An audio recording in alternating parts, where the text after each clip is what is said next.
Have you ever wondered what would happen if a person really made friends with a Bigfoot? For 72-year-old Elsie, it wasn't just a story, it was her morning routine. Every day, she talked to the same friendly Bigfoot at the edge of her yard. But one morning, it didn't come back. What happened next changed the way she looked at the forest forever. Elsie was 72 years old. She lived alone in a small wooden cabin just outside Clearwater, Idaho. The cabin sat near the edge of thick pine woods, where fog often rolled in from the hills. Every morning, Elsie woke early. She boiled water on her old stove and poured herself a cup of coffee. Then she stepped out onto her porch, wrapped in a faded red shawl, and sat in her rocking chair. The air was cool, fresh, and filled with the smell of pine. She always talked to the trees. It started as a habit after her husband passed, but it became something more. She'd smile and say softly, "Good morning out there." One morning, months ago, she got an answer, a deep grunt from the woods.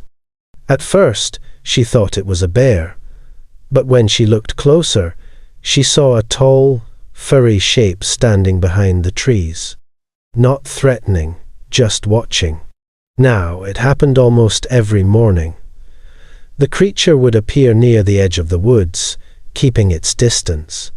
It was massive, easily 8 feet tall, with long, shaggy brown fur and deep-set eyes that reflected a quiet kind of curiosity. Elsie wasn't afraid anymore. She started talking to it like an old friend. "Good morning, you," she'd call. "You hungry?" The creature would tilt its head, grunt softly, sometimes even copy her tone. Once, when she laughed, it made a strange sound that almost sounded like laughter too. She began calling it Bingo. "You always show up right when I need you," she said one morning. Bingo. And the name stuck. Every day felt lighter after that. Elsie would sit on her porch, sip her coffee, and talk about the weather, the birds, and the quiet things in life. The Bigfoot never came too close, but it always stayed long enough to make her smile. Neighbors might not believe it, but Elsie didn't care. She wasn't lonely anymore. There was something about the creature's presence, calm, steady, and real, that made her feel seen again.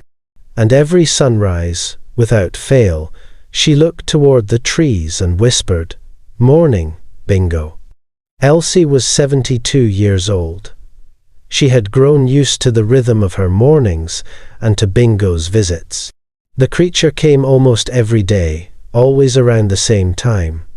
Right after sunrise, when the mist still hung low and the forest glowed pale gold. Elsie started leaving small treats on an old stump near the tree line. Apples, biscuits, sometimes pieces of leftover cornbread. She never saw Bingo take them, but by mid-morning they were always gone. In return, little things began to appear on the stump. A shiny stone, a smooth feather. Once, a perfect twig shaped like a heart. Each gift was placed carefully, never tossed or broken. Elsie smiled every time. "Thank you, Bingo," she'd say softly. "You've got good manners." Their friendship was quiet, no words, just gestures and presence. Elsie would talk about her day, how she burned her toast, or how the old heater rattled again. Bingo would stand still among the trees, listening. Sometimes he'd grunt in response, or make a low sound that almost matched her voice. It felt like a conversation, even if no one else would understand. When a car passed on the road, Bingo always slipped back into the shadows. But he never left for long. The neighbors said Elsie talked to herself too much. One woman even joked, "You'll start hearing the trees talk back, Elsie." Elsie just smiled. She didn't bother explaining. she knew the truth. That wild, gentle creature had become her friend, the kind no one believed in but her. Bingo's playful ways gave her something to look forward to. Some mornings, she'd find her wind chimes turned upside down, or her firewood neatly stacked in strange patterns. She laughed every time. In her quiet life, Bingo was a spark. And though no words were ever spoken, Elsie knew they shared an understanding, one built on kindness, curiosity, and trust. Every dawn, when she carried her coffee outside, she'd whisper toward the trees, "Morning, Bingo." And sure enough, a dark shape would move in the mist, answering with a low, friendly grunt. Elsie was 72 years old. The mornings had become her favorite time of day, quiet, peaceful, and always shared with Bingo. But that morning, something felt different. The air was colder, sharper. The woods looked the same, yet somehow distant. She sat on her porch with her coffee, watching the tree line. The stump stood empty, still wet from the morning dew. "Come on, Bingo," she called softly. "Don't keep me waiting." Nothing moved. Not a branch. Not a sound. She waited a long time, her coffee turning cold. Finally, she left an apple on the stump, just in case he was running late. But by sundown, the apple was still there. The next morning, she tried again. This time, she stayed out longer, wrapped in her old flannel coat. She called his name, even hummed a tune he sometimes mimicked. Still nothing. By the third morning, the silence began to feel heavy. The woods, usually alive, with faint movement, felt still, almost watching her. By the fourth day, Elsie knew something was wrong. She walked out farther than usual, following the narrow path between the pines. The air smelled of damp earth and fallen leaves. Her boots crunched softly, the sound echoing too loudly in the quiet forest. "Bingo," she called again. Her voice faded without an answer. When she turned back toward the cabin, she felt the weight of the empty space beside her, where Bingo usually stood, half hidden, but always there. That night, she couldn't sleep. She kept listening for the low grunt outside her window, the familiar sound that once made her smile. Nothing came. The next morning, she sat on her porch again, coffee in hand, staring at the silent woods. The stump still held yesterday's apple, now browned and soft. Her mornings felt empty again, just like the years before she ever met him. And deep down, she whispered to herself, "Something's happened out there." The forest didn't answer. It just stood quiet, holding its secrets close. Elsie was 72 years old. A week had passed, and still no sign of Bingo. Every morning she sat on her porch, hoping to see him by the trees. Every evening she left food on the stump. Nothing ever moved. That morning she made up her mind. She couldn't sit and wait anymore. She put on her old boots, grabbed her walking stick, and stepped off the porch. The ground was damp from last night's rain. The forest smelled like wet pine and earth. She followed the narrow path toward the creek, the same trail she'd seen him use before.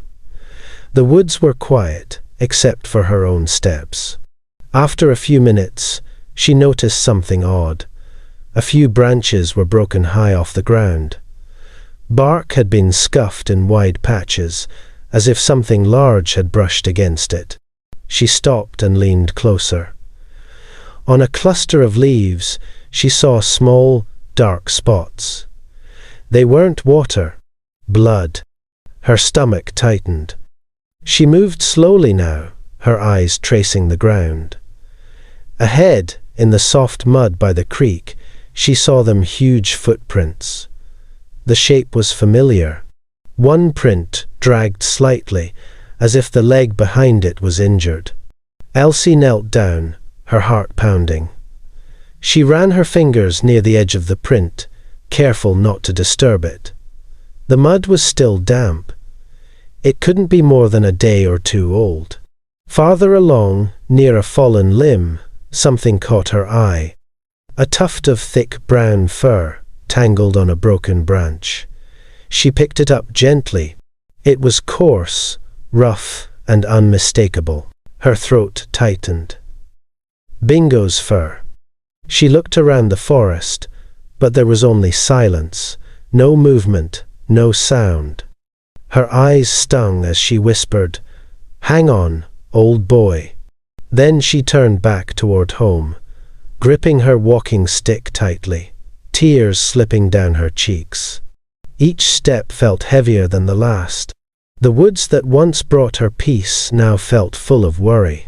She knew one thing for sure: something had happened to Bingo out there. And she had to find out what. Elsie was 72 years old. The rain started just after sundown, soft at first, then heavy. Thunder rolled through the valley, shaking the windows of her small cabin. She sat up in bed, staring at the dark ceiling. Sleep wouldn't come. All she could think about was Bingo hurt, alone, somewhere out there in the cold.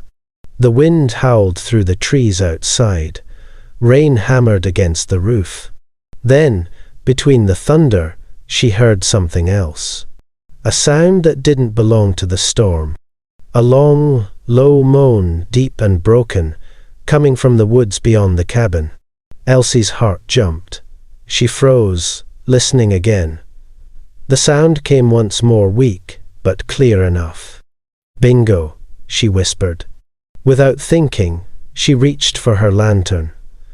Her hands shook as she lit it, the flame flickering in the draft. She pulled on her old yellow raincoat and slipped into her rubber boots. The rain hit her face the moment she stepped outside.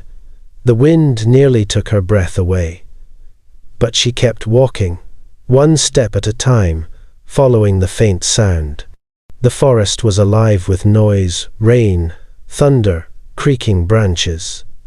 Lightning flashed, lighting up the path ahead. She moved quickly, using her walking stick to steady herself. Then she saw it. A huge pine had fallen across the lower trail, torn up by the wind.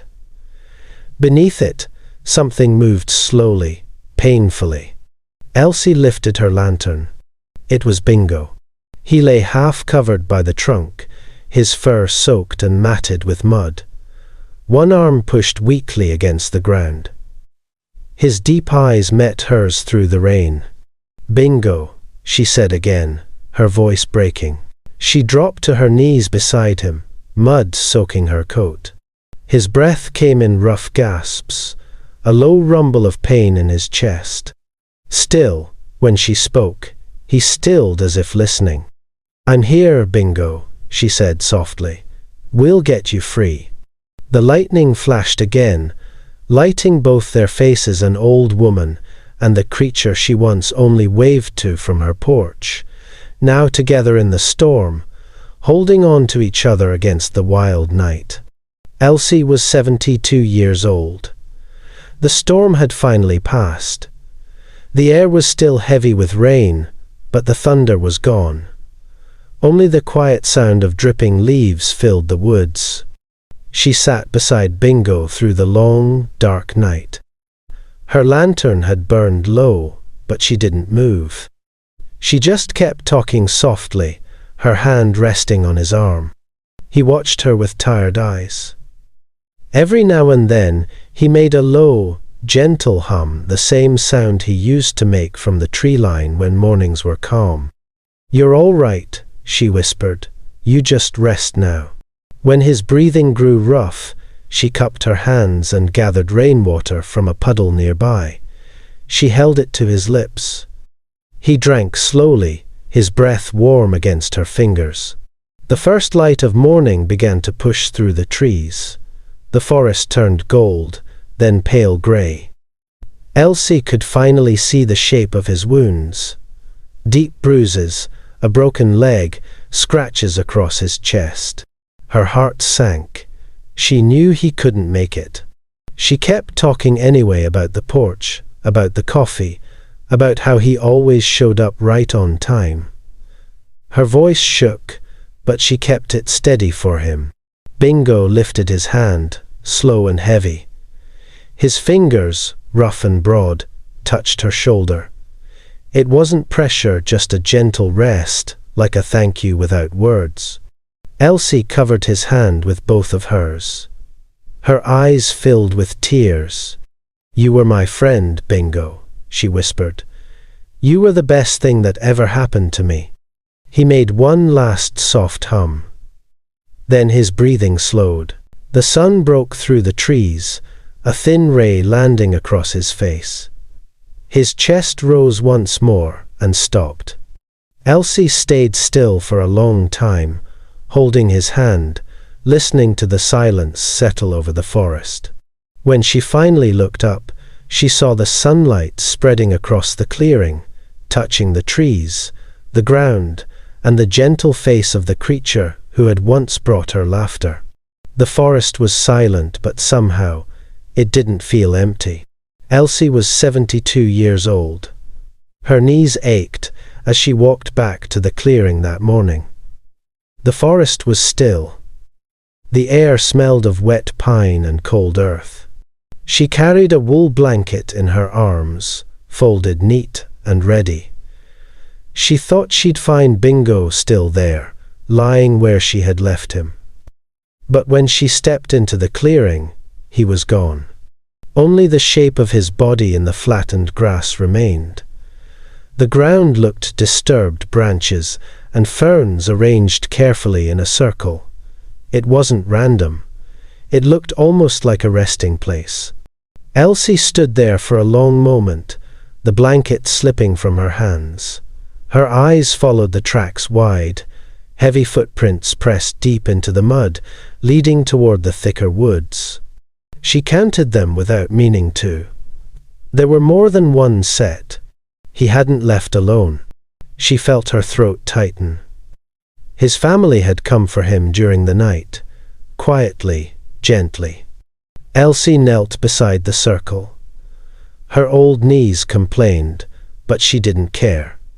She brushed her hand over the damp grass and whispered, "You're home now, aren't you?" From her basket, she took out a few red apples, his favorite. She placed them in the circle one by one. Then she reached into her coat pocket and brought out the small, shiny stone he once gave her.